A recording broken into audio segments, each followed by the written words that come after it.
বিষয়টা হচ্ছে কি, আপনার সাথে সবাই প্রতারণা করতে পারে, সবাই ধোঁকা দিতে পারে। আত্মীয় স্বজন, বন্ধু বান্ধব, প্রিয়জন, সবাই একদিন বেইমানি করতে পারে।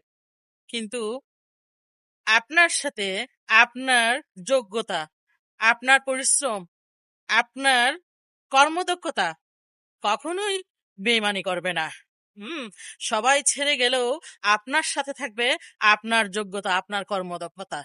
হ্যাঁ, আপনার বিপদে, আপনার অসময়ে একমাত্র সঙ্গী হিসেবে কাছে পাবেন কাকে জানেন? আপনার পরিশ্রম, আপনার কর্মদক্ষতা, আপনার নিজের যোগ্যতা। সো বিশ্বাসটা নিজের উপর রাখুন, নিজের মনোবলটা শক্ত মজবুত করুন, নিজের আত্মবিশ্বাস দৃঢ় রাখুন। ইনশাল্লাহ যা হবে ভালোর জন্যই হবে।